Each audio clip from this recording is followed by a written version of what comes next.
If we borrow, let's borrow towards a laudable project like building of nuclear power plants. These are the words from Seriake Dickson, former governor of Bayelsa State. No matter how we might look at the Senate as some kind of rubber stamp senators, there are still some who are there speaking vibrantly. Kudos to you, sir. Hear him out. Borrowings should be tied to specific investments that can solve major national problems. If we are borrowing, let us borrow to build power stations, nuclear power stations. The next two other challenges to our national life and economy especially is production of power and stability and law and order in the communities across the country, national security and power.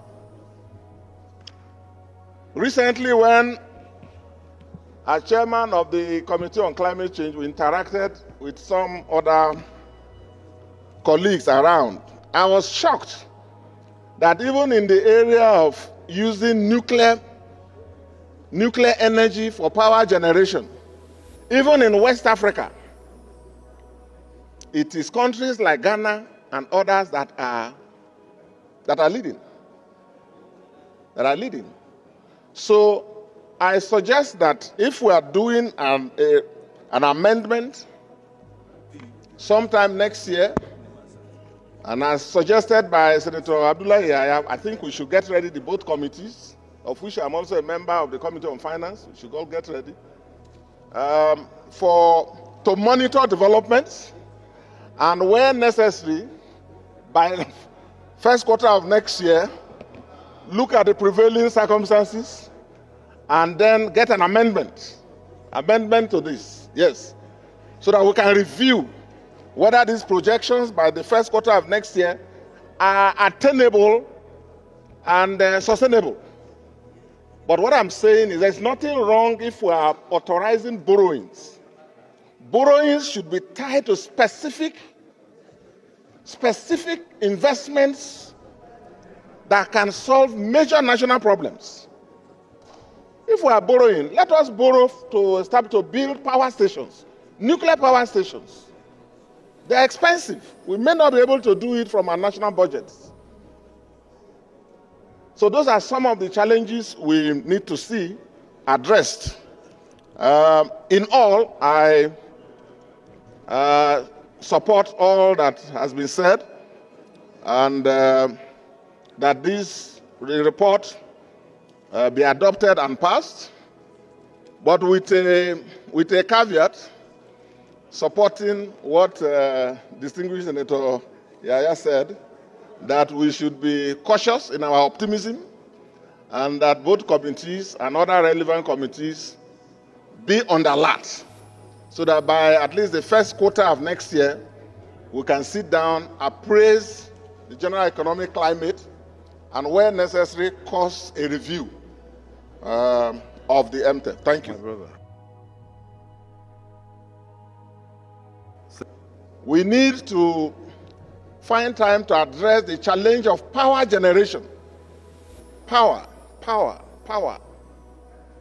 Because if we can contain this issue of importation of refined products, the next two other challenges to our national life and economy especially is production of power and stability and law and order in the communities across the country, national security and power. Policy formulation is our job. Policy interrogation is our job. And that's what we are doing. The challenges to the Nigerian economy are not just about the pressure on our local currency because of oil, crude importation. That's a major factor, yes. Luckily, if the reports are confirmed, as Senator Abdullahi Yahya said, by at least the first quarter of next year, if God helps and we watch and beyond formal reports, if we see consistency and these refineries are actually producing as they are projected to, then at least by the first quarter, we should be able to see some significant reduction of pressure. Without securing our border in this budget, we are not going to do a lot in food because the bandits are still coming in. We must pay more attention to secure our land. When I mean our land, I'm talking about the borders, the hinterlands, and everywhere. Because the bandits are still disturbing us.